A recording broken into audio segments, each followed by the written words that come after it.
Bâtissons un pays prospère que nous léguerons avec fierté aux générations à venir. Et comme on ne peut pas construire ce que l'on n'a pas conçu, Legacy Talk, un espace citoyen libre et intelligent pour dégager une vision partagée et des ambitions d'état. Gouvernance, leadership, innovation. Nous vous demandons de pouvoir nous suivre sur tous les réseaux sociaux, Twitter, LinkedIn, Facebook, Instagram et j'en passe. Vous vous posez certainement la question, est-ce qu'un État peut-il avoir une vocation d'entrepreneur? C'est la question que nous posons ce matin, cet après-midi, ce soir. Mesdames et messieurs, bienvenue dans Legacy Talk. Nous allons aujourd'hui parler de cette thématique qui est tellement importante. Nous recevons donc le coach Alkitenge. Bonsoir coach. Bonsoir. Coach, comment allez-vous? Bien, merci. Bonne année. Bonne année à vous aussi. Merci beaucoup coach. Comment concevez-vous d'abord, comment voyez-vous l'avenir de la RDC cette année 2023? 2023 est une année éminemment électorale. J'espère beaucoup que l'économie passera au devant et que ce sera le thème central de toutes les discussions. Merci beaucoup coach. On va s'asseoir. Mesdames et messieurs, bonsoir à toutes et à tous. Aujourd'hui, nous parlons du leadership. Est-ce que l'État peut-il avoir la vocation d'entrepreneur? Coach, aujourd'hui, nous parlons de l'entrepreneuriat de l'État. Est-ce que vous proposez qu'un État ne peut pas simplement rester régulateur, mais l'État peut aussi avoir la vocation d'entrepreneur? Qu'est-ce que cela veut dire? Je vais vous gêner et vous dire que dans la plupart de livres d'économie, la tendance est de coincer l'État dans son rôle de régulateur et non d'opérateur économique, pensant que s'il se met en situation d'opérateur économique, il serait en totale concurrence apparemment déloyale avec les opérateurs privés. Seulement, on est dans un pays comme la République démocratique du Congo, en plein 21e siècle, et on doit se souvenir que la plupart des livres auxquels nous faisons référence ont été écrits pendant que la Chine était un pays pauvre, si pas très pauvre. Et nous sommes aujourd'hui dans une situation où la plus grande finance du monde, c'est la finance chinoise, même si la plus grande économie par tête d'habitant n'est pas encore la Chine, mais ça ne va pas tarder de l'être. Ça sous-entend qu'en fait, qu'il faut regarder quand même ce que la Chine a pu faire pour faire la différence entre les économies qui étaient écrites dans les différents livres habituellement lus et enseignés dans les universités, à la différence du monde entier. En fait, la Chine, ce qu'elle a fait, c'est qu'elle a entrepris de créer des entreprises de l'État avec une discipline militaire. Des entreprises qui ont été... un modèle dans ce domaine. Ah, bien sûr, des entreprises qui ont réussi et qui ont traversé le monde entier après avoir transformé la Chine. Ce qui voudrait dire qu'en réalité, nous devons être en mesure de nous poser des questions. Et lorsqu'on est la République démocratique du Congo et qu'on est dans la situation où nous sommes, je pense qu'il est important de regarder un certain nombre d'indicateurs. Je vais vous donner quelques chiffres. 4%, c'est le taux de bancarisation de la République démocratique du Congo. Toutes les banques sont sur le boulevard du 30 juin et dans quelques grandes villes. 96% de notre population n'a pas accès aux services financiers. Comment voulez-vous avoir une économie? Si après 20 ans, il n'y a aucune banque qui s'aventure dans les milieux les plus reculés, comment voulez-vous, comment pensez-vous que nous pouvons encore attendre 5 ans, 10 ans, 20 ans pour que ces entreprises se décident enfin d'aller dans ces milieux? Elles n'iront jamais là-bas, simplement parce que ce n'est pas rentable, ce n'est pas facile à faire. Le seul qui peut prendre des risques et des risques contrôlés, c'est l'État. Pourtant, vous savez, dans les clauses de constitution des banques, elles ont ce qu'on appelle l'obligation de couverture universelle. Je prends le deuxième exemple, c'est les télécoms. Lorsque vous regardez les télécoms, la fracture numérique, elle est inhérente au secteur des télécoms. Et pourtant, le secteur des télécoms a des clauses dans le cahier des charges qui l'obligent de générer un fonds de solidarité pour être en mesure d'investir dans les milieux les moins rentables et donc les milieux ruraux qui représentent 80% de notre économie. Si on considère le secteur financier et on considère le secteur des télécommunications comme des secteurs accélérateurs d'une économie, nous sommes là assis avec un État qui régule et qui regarde et la situation catastrophique qui se dessine devant nous. Et donc, la réponse à votre question, c'est de dire l'État n'a pas la possibilité de devenir un entrepreneur, il a le devoir d'être l'entrepreneur en chef. Alors, vous voulez dire que le ministère du portefeuille devrait non seulement renforcer les entreprises qu'il a trouvé, qu'il y a au Congo, mais aussi de créer d'autres entreprises. Vous savez, ministre après ministre, le ministère du portefeuille a démontré un degré de paresse inacceptable. Je vais vous donner des indicateurs. Le Maroc compte à son registre près de 2000 entreprises. C'est un pays africain. 2000 entreprises. Oui. Nous, on en avait 54. Certaines sont devenues des agences, d'autres des entités à vocation publique. Nous n'avons même pas une cinquantaine d'entreprises qui appartiennent à l'État ou dans lesquelles l'État a des intérêts. C'est totalement inacceptable. Je vais vous dire des choses simples. Est-ce que vous trouvez logique, quand vous regardez le footprint de la Régie des eaux et de la SNEL, le fait que ces deux grandes entreprises qui donnent des denrées de base pour l'économie et la santé des gens soient coincées dans les grandes villes? Pourquoi pensez-vous qu'il est raisonnable que la SNEL soit le seul opérateur économique du secteur de l'électricité, même après la libéralisation de manière générale? On a quelques opérateurs marginaux. Mais pour quelle raison chaque province ne crée pas sa société d'électricité provinciale, capable de piloter la politique publique en matière d'énergie sur la province? Pour quelle raison chaque territoire n'a pas son entité provinciale locale spécialisée dans la fourniture d'électricité? Pourquoi nous n'avons pas 145 entreprises publiques locales chargées du traitement et du captage, du traitement et de la distribution d'eau? Pourquoi pensez-vous qu'en Mbuji-Mayi aujourd'hui, il était quasiment impossible de faire des routes? En fait, vous savez, la réponse est très simple. L'OVD campe ici, l'Office des routes campe ici, et en Mbuji-Mayi, il n'y avait pas d'engin pour être en mesure de travailler. Et ça, c'est la même chose dans le Maniema, c'est la même chose à l'Équateur. Il n'y a pas d'engin parce qu'il n'y a pas d'entreprise. Et parce que les entités publiques sont les seules capables de faire le mouvement, même là où ce n'est pas rentable, l'État congolais devrait déployer, ne serait-ce que dans les différents secteurs fondamentaux, des entreprises publiques locales capables de rendre des services de manière effective sur place. Ça nous aurait permis d'avoir une dynamique d'appel. Ça veut dire qu'en fait, à partir du moment où l'État part et il balise le chemin, les privés verraient l'intérêt de pouvoir y partir. C'est ce qui va arriver avec les 145 territoires. Aujourd'hui, nous avons l'État qui va s'installer dans 145 territoires avec bureaux, écoles, centres de santé et des infrastructures.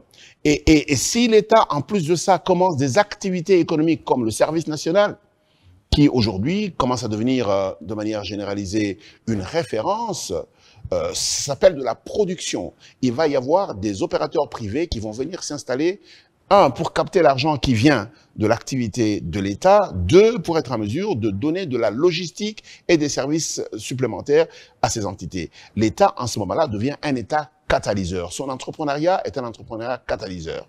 Et c'est pour ça que en Europe, aux États-Unis, au Canada, à l'époque, même quand l'État n'avait pas la capacité de faire des autoroutes, elle faisait appel à des tiers, mais elle prenait des parts entières dans les sociétés qui créaient ces entreprises d'autoroutes. C'est comme ça que l'État devenait, d'une manière directe ou indirecte, patron de l'initiative économique. C'est comme ça que les pays avancent. Et pas en attendant que les privés, quand les conditions leur plairont, puissent être en mesure de décider si oui ou non ils engagent une activité économique dans un tel secteur ou dans tel autre secteur. C'est très bien beau le discours que vous développez, mais quelle est votre compréhension de l'État entrepreneur et dans quel secteur devrait-il investir en priorité? L'État entrepreneur, c'est l'État qui crée des sociétés et des sociétés rentables. C'est-à-dire? Pas avoir une cinquantaine d'entreprises qui est en grande partie en faillite, c'est inacceptable. L'État n'est pas synonyme d'incompétence. L'État a la responsabilité de s'assurer que le pays va bien. Et donc, les meilleurs d'entre nous devraient travailler pour l'État. Ça sous-entend qu'en fait, comme Huawei et d'autres sociétés chinoises, et comme d'autres sociétés coréennes, l'État a la capacité d'avoir des entreprises qui marchent bien. On a tendance à dire, oui, mais les sociétés d'État ne marchent pas bien, mais ce n'est pas fatal. Et il y a des raisons pour lesquelles les sociétés d'État n'ont pas bien fonctionné. C'est des raisons simples du genre, on a fait un mauvais casting et on a politisé la gestion. Et vous savez, et aujourd'hui, si nous sommes dans une situation aussi catastrophique, la seule chose qu'il faut retenir, c'est qu'il y a des raisons fondamentales à cela. Et si on change ces raisons, nous allons avoir d'autres résultats beaucoup plus vertueux. Et donc, de mon point de vue, l'État doit être en mesure, de s'inscrire dans le secteur des infrastructures, dans les services que l'on appelle publics universels comme l'éducation et la santé, avec performance et modèle économique soutenable. L'État doit être en mesure de s'inscrire dans la chaîne agricole. Aujourd'hui, on est en train de vouloir inscrire 10% du budget de l'État dans tous les pays africains, dont le nôtre, dans le secteur de l'agriculture. Il ne s'agit pas de l'agriculture, ça veut dire la production. Il s'agit de toute la chaîne. Et là où l'État ne trouve pas d'opérateur économique capable de se lancer, l'État devrait être en mesure de se lancer seul ou en partenariat avec des tiers. Alors, on va prendre une question un peu plus complexe. La dernière fois, nous avons évoqué la question des projets de développement de 145 territoires. Permettez que je revienne, c'est une question très très importante qui tient à la survie des Congolais. Et donc, on a parlé du projet, comme je l'ai dit, de 145 territoires qui doit s'allier notamment au plan de développement locaux. Comment pourriez-vous élaborer l'idée entrepreneuriale de l'État dans ce contexte-ci? Vous savez, le PDL 145, c'est le plan de développement local. C'est la conception centrale du gouvernement central du fait de décider d'allouer des moyens aux entités locales. Mais vous savez, les 145 entités territoriales ne sont pas identiques, ne se ressemblent pas, n'ont pas les mêmes contraintes.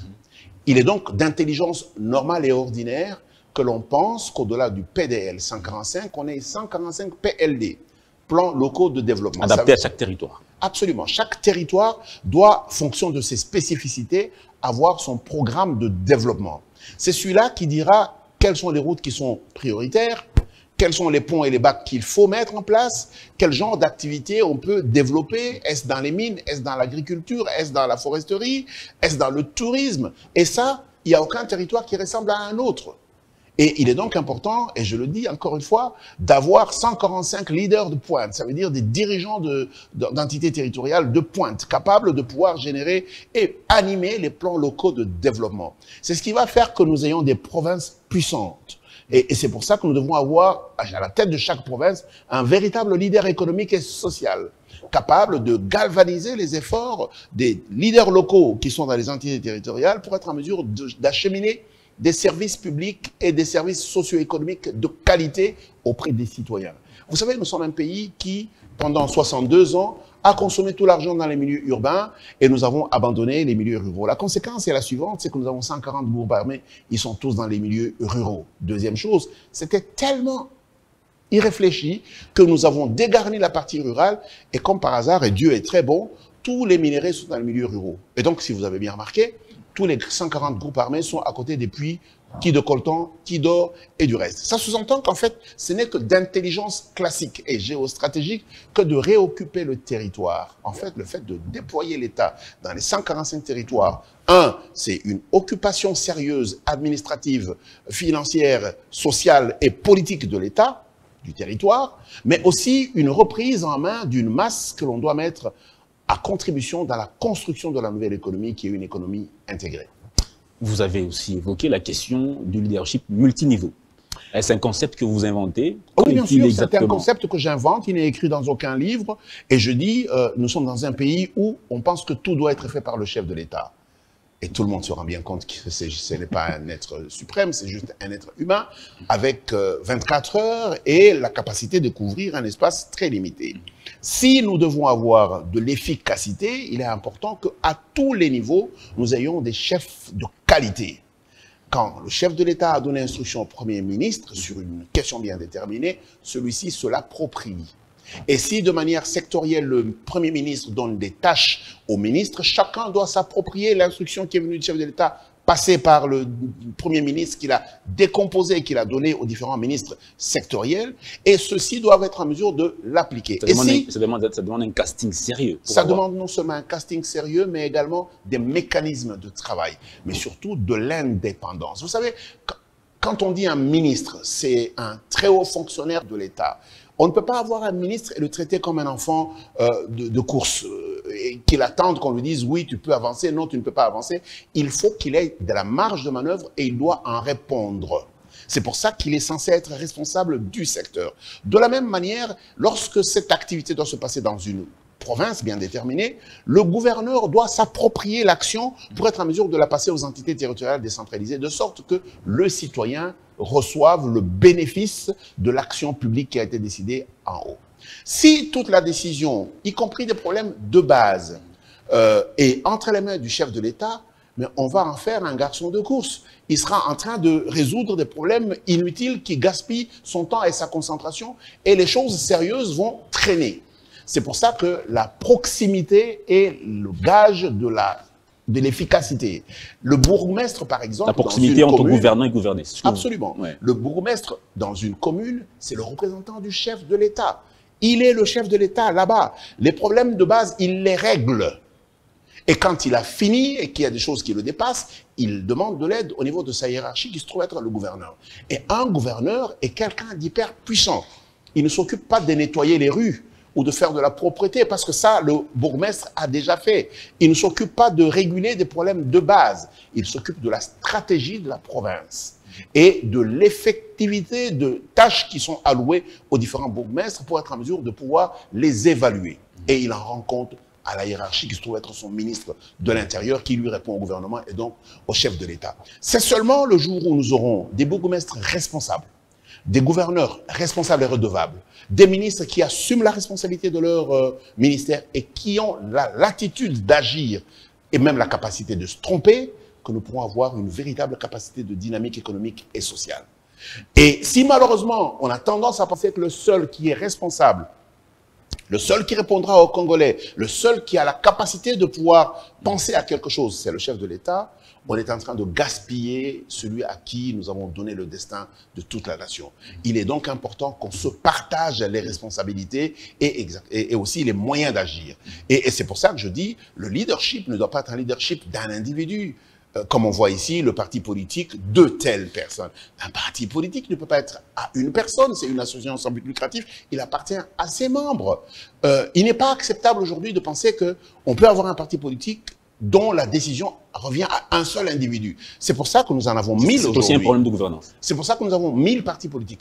Le même dysfonctionnement qu'on voit dans la politique, c'est celui-là qu'on retrouve également dans la gouvernance de manière générale. Parce qu'on a tendance à penser que tout doit être sous l'impulsion du chef de l'État. Non, chacun doit donner son impulsion relative à la vision du chef de l'État là où il est et il doit l'assumer et en assumer la responsabilité.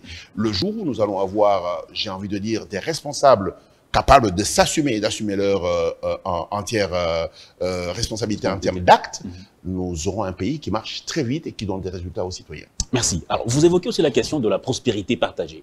Est-ce la même chose que le programme de lutte contre la pauvreté? Ah non, il faut faire attention. La lutte contre la pauvreté, c'est une consécration du fait que la pauvreté est fatale. Tout est fait pour la faire reculer un petit peu ou la faire avancer un petit peu, mais malheureusement, ce n'est même pas notre concept. Nous, les Africains, c'est un concept qui nous vient des partenaires techniques et financiers, la Banque mondiale, le Fonds monétaire international et toutes les autres organisations qui réfléchissent à notre place. Parce que dans leur psychologie, nous devons rester pauvres. Notre faible demande leur permet de garder des ressources à eux. Regardez la quantité d'énergie utilisée par tête d'habitant. Le ratio entre les États-Unis et nous est aux alentours de 40. Mais nous sommes sur la même planète. Ils consomment plus d'énergie que nous. Mais qu'est-ce qu'ils font de plus que nous? C'est qu'en réalité, ils se garantissent une certaine vitesse de développement. Et comme les ressources sont en quantité limitée, il faudrait que nous, on continue à en consommer moins pour qu'on en laisse plus pour eux. C'est valable pour l'eau, c'est valable pour les ressources forestières, c'est valable pour toutes les ressources que nous connaissons. Et donc, toute la question de la lutte contre la pauvreté est une lutte, j'ai envie de dire, stupide et insensée, qui n'a pas de sens. C'est pour ça que, justement, elle ne se termine jamais, cette pauvreté. Quand je parle de la prospérité partagée, c'est que je parle de la richesse. Ce qu'il y a de beau avec la richesse, c'est qu'avant de la partager, il faut la créer. Ça veut dire qu'en fait, ici, le culte que je donne, c'est le culte danois, le culte du travail.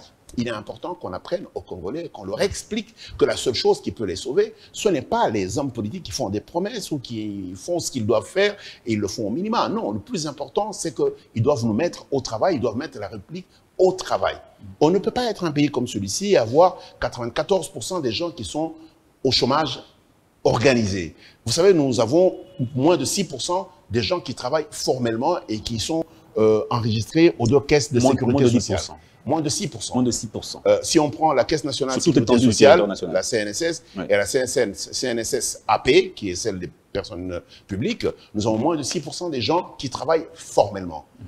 comment voulez-vous avoir un contrat social entre l'État et les citoyens si 94% des gens travaillent dans l'informel ou ne travaillent pas du tout? Il y a un très sérieux problème. Et donc, il faut réorganiser l'État.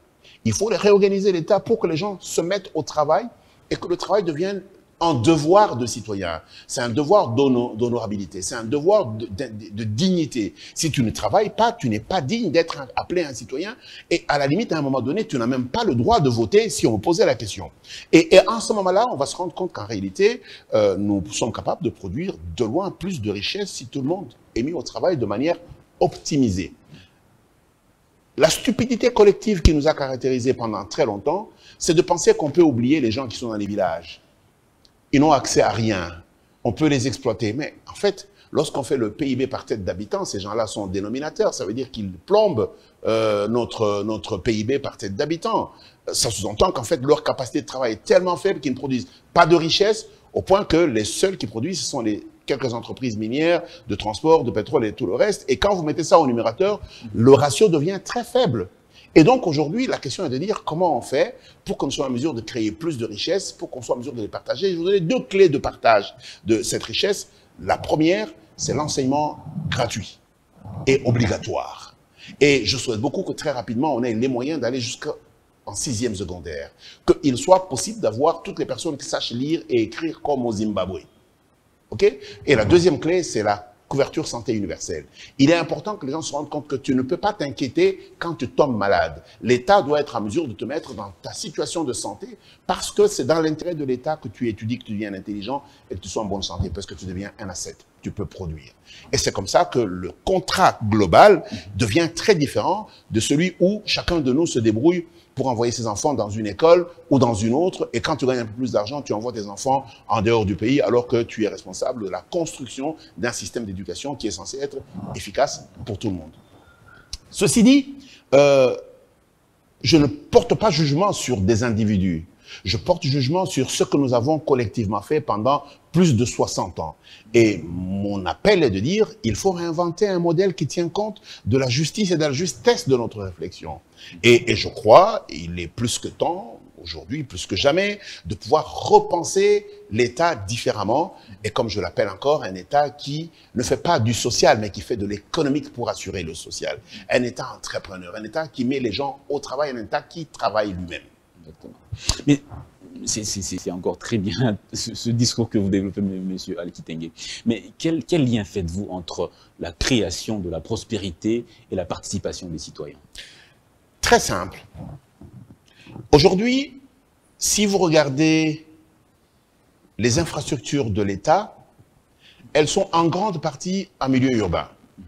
Et lorsque vous allez dans nos villages, les gens dorment par terre comme des animaux, sans aucun confort. Ils vivent sous des tentes ou des huttes ou des cases et ça ne gêne personne.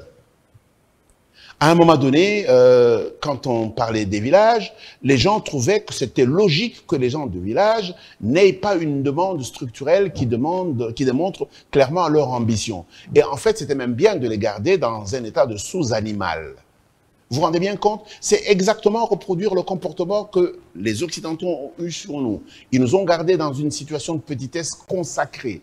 Et nous, on a fait exactement la même chose. On a gardé les gens qui sont dans les milieux ruraux dans un état de petitesse consacrée. Et aujourd'hui, en fait, et c'est toute la beauté de ce plan de 145 territoires, parce qu'en essayant de le réaliser, on découvre la difficulté structurelle qu'il y a à aller réaliser des ouvrages à des endroits où l'État n'a jamais été. Parce qu'en fait, on va y arriver peut-être pour la première fois. Et donc, il n'y a pas de route et on le découvre en ce moment-là. Il n'y a pas d'enseignants malgré le fait qu'on a mis une école et on le découvre en ce moment-là. Et on s'aperçoit qu'on a été criminel pendant de longues années. Et en fait, aujourd'hui, ma demande à moi, c'est que nous soyons en mesure de nous parler.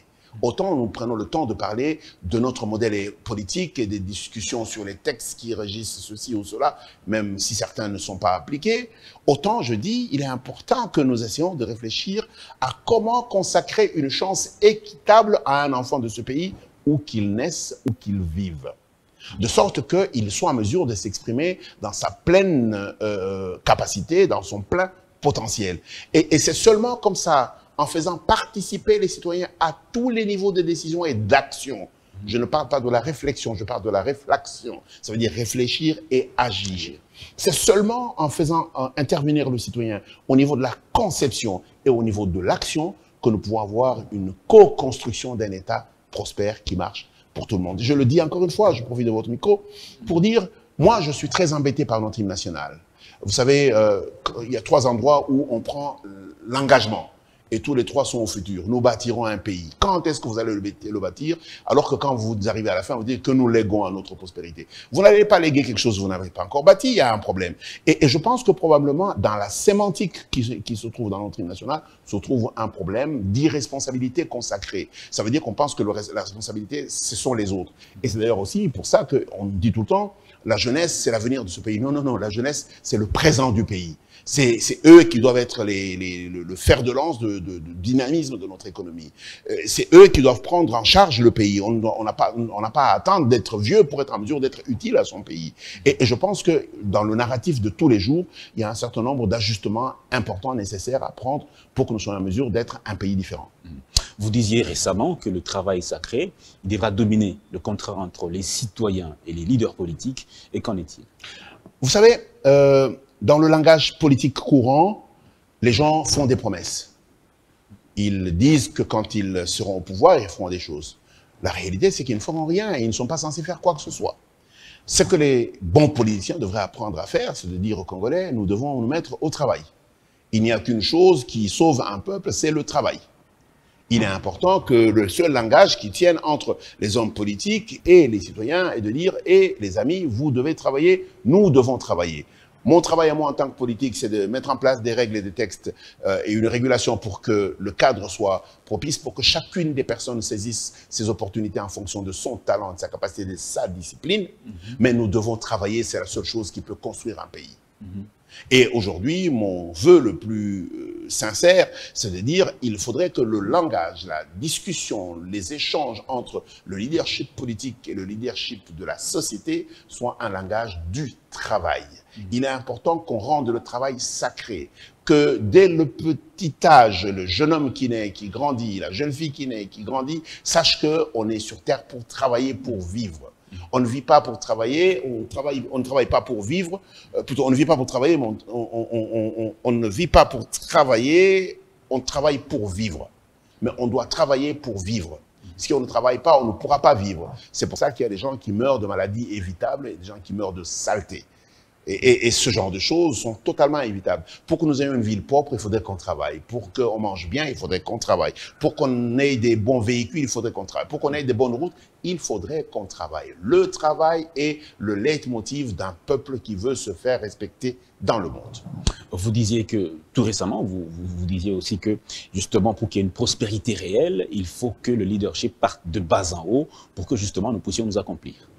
Vous savez, nous sommes dans un pays où quelqu'un qui vit à Kinshasa toute l'année, quand vient le moment des élections, il va dans le village de son père, où il n'a jamais été, ou les seules fois où il a été, c'est parce qu'il devait faire une campagne. On appelle ça du vol politique. OK? Pourquoi on est comme ça? Parce qu'on pense que si vous avez eu accès à des avantages structurels, vous avez la possibilité d'aller dominer sur ceux qui n'ont pas eu les mêmes opportunités que vous. Et ça, ce n'est pas acceptable. Vous savez, dans certains pays, on vous dit, si vous désirez être candidat dans une circonscription, il faut y avoir résidé plus de la moitié de l'année, physiquement. Ça veut dire que vous vivez là-bas, vous travaillez là-bas, vos contraintes sont là-bas. Vous ne pouvez pas être le bourgmestre de la commune de Massina et habiter à ma campagne. Ça n'a pas de sens. Vous devez vivre là où vous êtes dirigeant. Ça veut dire qu'en fait, en réalité, quand vient le moment de désigner des dirigeants, ça doit être des dirigeants de proximité, des gens qui ont toujours vécu là-bas, qui connaissent les réalités et qui vont les défendre. Ça fera toute la différence. Ça sous-entend qu'en fait, lorsque vous êtes dans une fédération de karaté, par exemple, ce sont les clubs qui élisent les patrons d'associations, qui élisent les patrons des ligues, et les patrons de ligues qui élisent les patrons de fédération. Ici, c'est l'inverse. C'est pratiquement le président de la fédération qui structure une cohorte des gens qui vont lui convenir et ça va dans tout le sens. Et malheureusement, ça c'est une copie conforme de ce qui est arrivé en politique. Aujourd'hui, dans notre pays, l'élection la plus importante, c'est l'élection du président de la République. Même si notre constitution dit que nous sommes un pays semi-présidentiel avec une dominance parlementaire. Et en fait, tout le focus est sur le poste du président de la République. En fait, soyons juste sérieux.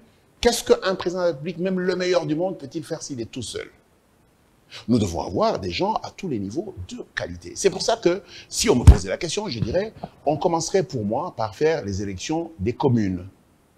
Et puis des entités supérieures, jusqu'à ce que nous allons avoir des gouverneurs qui ont été élus, alors seulement on devrait élire le président.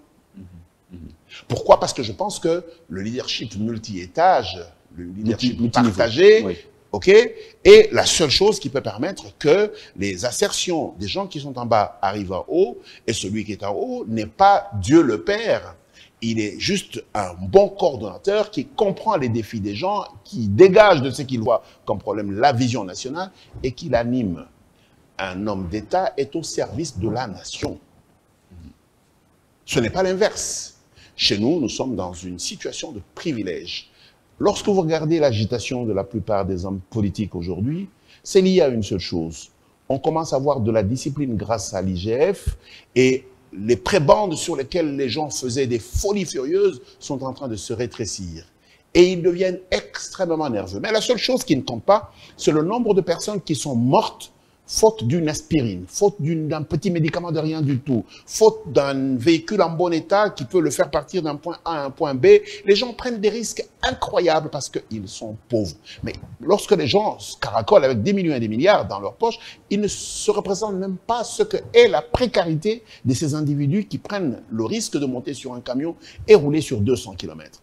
Et je pense que c'est en dénonçant ce genre de choses que je décris cet autre pays, cet autre Congo, cette autre Afrique que nous sommes capables d'avoir si nous commençons à regarder les choses différemment. Et donc, moi, quand je parle du leadership, je ne parle pas d'un leader qui est isolé, je parle d'un leadership qui appartient à un système, à un écosystème, où il y a plusieurs leaders à tous les niveaux, chacun assumant ses propres responsabilités et répondant aux citoyens. Et voilà ce que je suis en train de dire quand je parle du leadership. Bien sûr, l'ensemble de choses que je dis aujourd'hui peuvent être très différentes de certaines choses moyennes qui sont écrites dans les livres. Mais la plupart des choses qui sont écrites dans les livres sont simplement fausses ou complètement dépassées.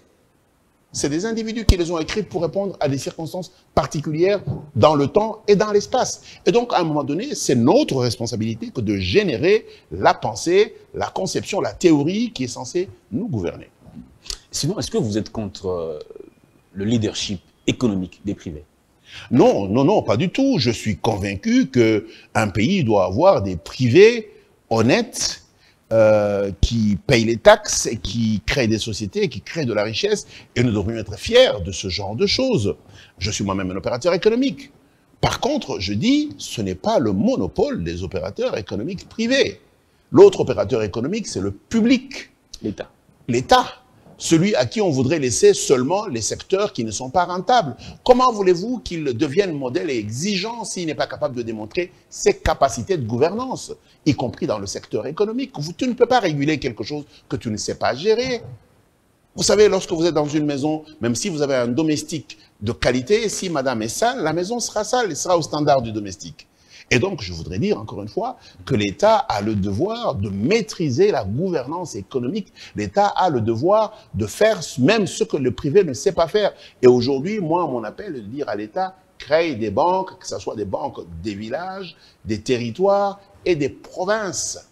Crée des sociétés de télécommunications et offre des services spécifiquement en commençant par les villages, les territoires et les régions, de sorte que nous ayons un seul pays qui offre un service public universel à tout le monde. Créer des sociétés qui puissent être en mesure d'assurer la production et la distribution de l'eau et de l'électricité, mais que ce soit des sociétés locales. Mais ça, les privés ne le feront pas, en tout cas pas demain. Mais aujourd'hui, nous avons beaucoup d'argent à travers l'ANSER et d'autres entités comme l'hydraulique rurale. Mais au lieu de continuer à dépenser cet argent, et nous avons un joli programme comme le service national, au lieu de continuer à produire et distribuer quasiment les biens avec le service national, faisons du service national une entreprise de production agricole. Qu'en plus de produire, elle transforme et qu'elle distribue de manière rentable. Et vous allez voir que le service national va changer. Et nous pouvons être capables de faire un service national dans chaque province. On aura créé 26 provinces, 26 sociétés. Nous pouvons avoir des sociétés d'élevage, nous pouvons avoir des sociétés de génie civil, nous pouvons avoir... Et ça peut être des sociétés publiques ou publiques-privées. Et il est important que l'État prenne le ton d'un véritable entrepreneur qui donne des solutions aux gens. C'est seulement comme ça que les privés pourront suivre. Avant ça, nous aurons encore toutes les banques, nous en avons une vingtaine, ici à Kinshasa et dans les grandes villes, et nous aurons la SNEL qui campe ici et dans quelques villes, et nous aurons Ragis des eaux qui est ici et dans quelques villes, point full stop. Et on va vous dire, le taux de desserte d'électricité ne dépasse même pas 10%, en fait. C'est un indicateur classique qui montre clairement que l'État n'a pas été le bon entrepreneur, il n'a pas été là où il devait être. Et aujourd'hui, on a libéralisé le secteur, on s'aperçoit que à Goma seul, il y a 3 sociétés qui aujourd'hui commencent à produire, à distribuer de l'électricité. Mais comment ça se fait qu'à Rutshuru, il n'y a pas d'électricité? Comment ça se fait que beaucoup plus à l'intérieur, à Kishiché, il n'y a pas d'électricité? Et pour être en mesure d'avoir de l'électricité dans ce créons des sociétés territoriales de production et de distribution d'électricité. Et vous allez voir que quelqu'un sera responsable et il pourra être en mesure de prendre l'initiative. Vous parlez également des performances économiques durables. Comment ça peut s'expliquer ou s'appliquer dans ce cas? Je vais vous donner des illustrations simples. Vous allez dans les programmes de la Banque mondiale, des programmes agricoles, c'est 400 millions de dollars, 500 millions de dollars, 350 millions de dollars. Le jour où le programme s'arrête, le projet s'arrête. Ça veut dire que cet argent que l'État a emprunté en réalité auprès de la Banque mondiale ou de la BAD, c'est de l'argent gaspillé parce que très malheureusement, les programmes ne sont pas durables. Mais ça fait 50 ans que ça dure. Et bon, mon interrogation à ce niveau, c'est de dire à quel moment allons-nous nous interroger pour nous poser la bonne question de savoir comment nous faisons pour avoir des performances durables. Une performance n'est performance que si elle se soutient dans le temps. Lorsque vous commencez un projet comme celui des 145 territoires, il faudrait qu'on se pose la question de savoir quand on aura dépensé les 10 milliards de dollars dans chacun des territoires, qu'est-ce qui va en advenir. On doit être en mesure de penser au-delà du programme numéro 1 des 145 territoires. C'est pour ça que moi, j'en appelle à une mise en application des plans locaux de développement qui vont accueillir le PDL 145, ce n'est pas encore là, qui vont accueillir les PDL 145 qui est la vision globale, mais de manière spécifique pour chacun des territoires. Et c'est seulement comme ça que l'État lui-même pourra créer des sociétés pour être en mesure de créer de la richesse, mais en créant des sociétés, l'État va attirer les privés à la fois pour se joindre à lui, mais aussi pour agir de manière tout à fait indépendante et créer des véritables sociétés qui pourront agir dans ces milieux. Et c'est seulement dans cette dynamique qu'on pourrait être en mesure d'avoir ce qu'on appelle la masse critique, capable de nous faire partir de là où nous sommes et non pas faire de la croissance économique, mais faire un bond économique. Nous n'avons pas le temps de faire la croissance économique. Nous sommes terriblement en retard. Lorsqu'on calcule la capacité de production de richesse par tête d'habitant, nous sommes à moins de 2 dollars par personne. Il n'y a personne qui peut vivre en dessous de moins de 2 dollars par personne. Et donc, nous ne pouvons pas penser qu'en faisant une croissance de 10%, dans 10 ans, on pourra faire du progrès. On ne fera pas du progrès parce que le monde évolue entre-temps et les besoins évoluent. Nous devons bondir. Nous devons faire un saut de tigre. Et pour faire un saut de tigre, ce n'est pas la solution classique qu'il faut appliquer, c'est une solution extraordinaire qu'il faut appliquer. Et ça, elle n'est pas écrite dans les livres, parce que les livres sont écrits pour résoudre des problèmes des gens qui les ont écrits. C'est à nous d'écrire la nouvelle façon de penser pour être en mesure de résoudre nos problèmes en plein 21e siècle avec les outils modernes dans l'espace géographique que nous avons, avec les atouts que nous avons. Tout à fait. Pensez-vous aussi que la police et l'armée peuvent-elles créer des entreprises et les faire prospérer dans la durée? Je vais vous donner 2 exemples. Il y a une société qui s'appelle Vietel, c'est la société de télécommunications du Vietnam. Elle appartient à l'armée. En Égypte, nous avons des sociétés qui appartiennent à l'armée. En Algérie, la même chose. Et elle marche très bien. Au Kenya. L'armée gère bien sûr. Des entreprises. Absolument. Allez regarder Vietel. V-I-E-2-T-E-L. C'est la société de communication du Vietnam. Elle appartient à l'armée. Non, c'est incroyable. C'est la meilleure. C'est incroyable. Et vous savez, les militaires, par définition, ils sont mieux que nous, les civils. C'est des gens qui apprennent les sciences de manière très précise, qui savent gérer le risque au mieux des circonstances, et ils sont très disciplinés. Donc, comme en Chine, lorsqu'on leur donne des institutions, ils les gèrent avec performance. Mais laissez-moi vous surprendre. Et c'est une autre information. Internet avait toujours existé, même avant que nous n'en prenions connaissance. Internet était un outil de l'armée américaine. Une manière de vous dire, la science la plus profonde, elle est tenue à l'armée. Alors, pour quelle raison on pense que les militaires devraient être les derniers dans la capacité de gérer les entreprises? Ce n'est pas possible. Et donc, mon point de vue, et je voulais revenir sur un cas qui concerne le Kenya. La police kenyane a une institution de microfinance qui lui appartient. Qui aujourd'hui... De qui part l'initiative? De l'État kényan, et de la police en tant qu'entité. Et en plus, vous savez ce qu'ils ont maintenant? Ils ont une société de développement immobilier. C'est pas Ils vrai. construisent des maisons. Les militaires construisent des Je maisons. parle de la police kenyane. Les Ils policiers. construisent des maisons pour eux-mêmes, grâce à l'institution de microfinance qu'ils ont.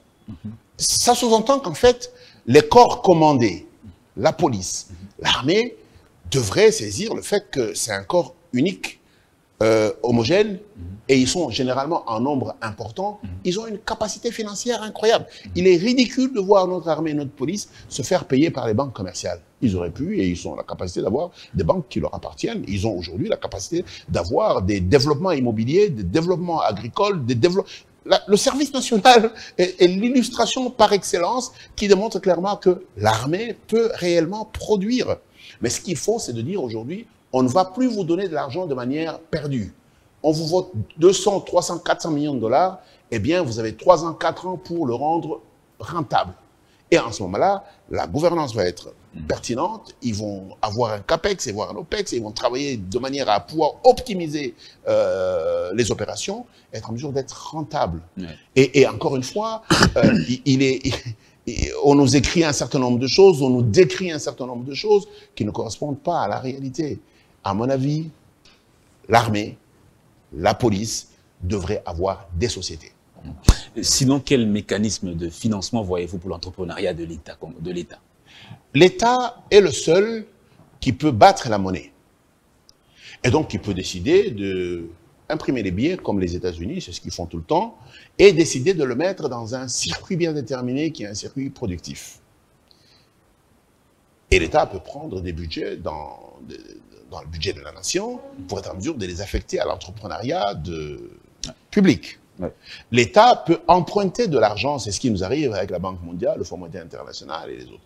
L'État peut même vendre ce qu'on appelle les bons de trésor et emprunter auprès des citoyens ou des entreprises pour avoir de l'argent à injecter dans un secteur bien déterminé. Ça sous-entend que s'il y a quelqu'un qui a des mécanismes illimités pour lever de l'argent et être en mesure de le mettre dans un secteur rentable, c'est l'État. À une seule condition, qu'il soit éthique, qu'il soit équitable et qu'il soit performant.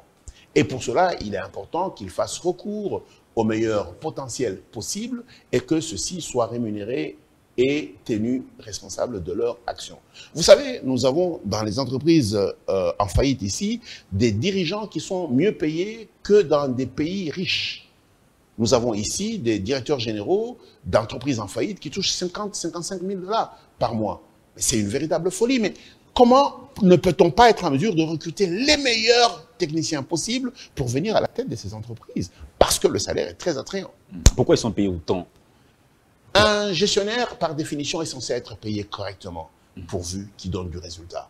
Le drame chez nous, c'est que nous sommes dans la cour du roi Péto, les entreprises étaient très politisées, on mettait à la tête des entreprises ses propres amis parce qu'ils vous renvoyaient de l'argent, c'était bien de laisser ces entreprises mourir parce qu'on pouvait y puiser autant d'argent que l'on pouvait. Regardez l'ensemble des choses qui se passent dans les programmes d'assistance technique, Banque mondiale, Union européenne et tout le reste. On met de l'argent là où on sait bien qu'il ne donnera pas de résultat. Ça arrange la Banque mondiale, ça arrange l'Union européenne, ça arrange les hommes politiques, et à un moment donné, personne ne pose des questions. On doit arrêter ça, et celui qui doit faire arrêter ça, c'est le citoyen. Parce que tout compte fait, c'est le citoyen qui paye maintenant ou un peu plus tard. Alors, coach, on est en train de finir, mais j'ai noté une question d'actualité. On va se rendre rapidement au Sénégal. Le président Macky Sall revient au cours de la conférence sous l'alimentation, sous le fameux défi de 10% du budget consacré notamment à l'agriculture. Est-ce que ce nombre est un nombre ou un nombre fétiche ou magique pour justement résoudre tous les problèmes qui se posent aux États?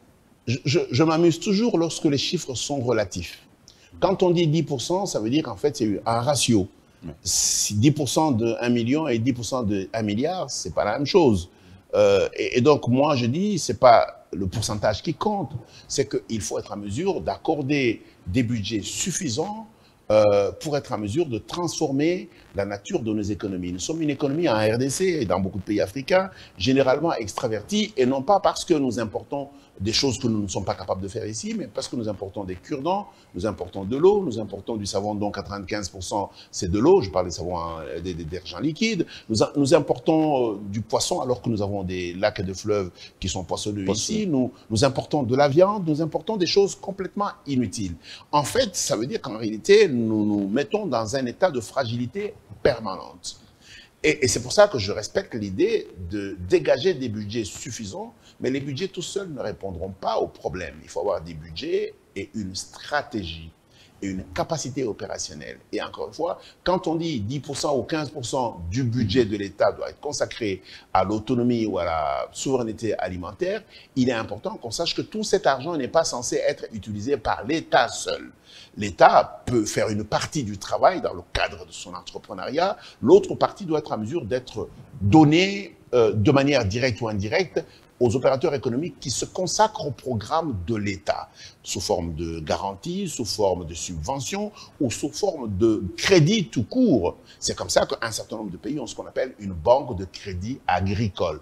Okay. Encore que lorsque vous regardez ça, il ne faut pas penser que tout ça, c'est fait pour faire des champs. Non, c'est pour faire des champs, des infrastructures, des centres de transformation, la logistique, la distribution, en fait, toute la chaîne alimentaire. C'est de ça qu'il s'agit. On n'est pas en 1960 où, pour prendre du poisson, on achetait de la sardine qui a été fabriquée en Espagne, amenée jusqu'ici, alors que lorsque nous prenons du poisson dans le lac ou dans le fleuve, on le traite comme s'il ne valait rien. Je pense qu'il est important que l'on change notre perception des choses. Nous devons être en mesure de dire que, même dans le secteur agricole, nous devons être en mesure de créer de la valeur localement. Et il est important pour nous de nous dire que nous sommes des gens intelligents, nous allons dans les mêmes écoles que les autres, et donc que nous avons aujourd'hui la capacité de savoir que nous avons l'obligation d'avoir ce qu'on appelle les productions à cycle court. Ça veut dire qu'en fait, quand on produit à Matadi, on consomme à Kinshasa, et on n'est pas obligé de mettre des stabilisants dedans parce que le produit a une durée de vie d'une semaine ou de 2 semaines.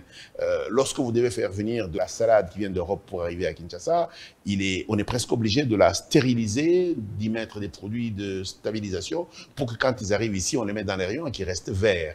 Alors que si vous produisez à Banzangour et que ça doit être consommé ici, vous amenez tel quel et les personnes peuvent le manger sans aucun problème. On n'est pas obligé de mettre des produits de stabilité à l'intérieur de la production pour qu'elle soit en mesure de résister après récolte, parce que simplement la production vient du Congo central, elle doit aller au Bandundu en passant par Kinshasa, c'est le même jour, ça peut arriver chez le consommateur, il peut le consommer. Et donc nous avons la capacité à la fois de produire des produits de qualité sains et des produits de qualité et sains, et être en mesure de produire de manière économique et viable. Et c'est pour ça que j'insiste sur le fait que 5, 10, 20 ou 30 ou 40% pour l'agriculture, ce n'est pas que de l'agriculture de la production, c'est toute la chaîne agricole et alimentaire. Et je crois simplement que le réveil est de dire, comme ici, soyons sérieux quand on dit que nous allons faire la revanche du sol sur le sous-sol, allouons des budgets aux entreprises publiques et privées qui savent produire, transformer, transporter et distribuer les biens. Il est donc important d'avoir une stratégie, une conception globale et globalisante. Sinon, quelles impressions vous donnent les différents secteurs qui œuvrent dans la lutte contre la pauvreté? J'en ai honte parce que la lutte contre la pauvreté, pour moi, est une lutte inutile. Il faut se consacrer à créer de la richesse.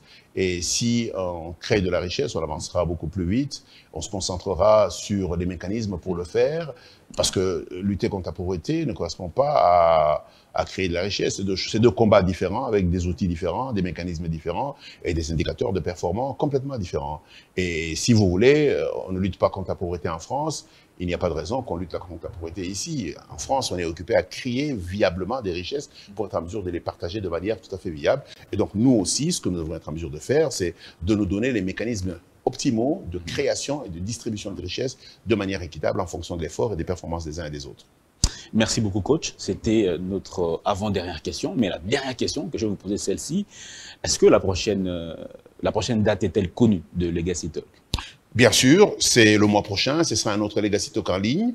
Et au mois de mars, nous en aurons un qui sera physique, avec du public. Et nous espérons avoir une salle pleine. Merci beaucoup, coach, pour votre disponibilité. C'est à moi de vous remercier. Merci aussi à vous, chers téléspectateurs, de nous avoir suivis. Ce numéro de Legacy Talk d'aujourd'hui vient de finir. Leadership, prospérité partagée. Est-ce que l'État a-t-il la vocation d'entrepreneur? Merci de nous avoir suivis. On se retrouve donc le mois prochain, comme l'a dit le coach, sous d'autres questions qui va donc nous réunir sur ce lieu ou même sur un autre endroit. Ça dépend de la programmation. Portez-vous bien et à la prochaine.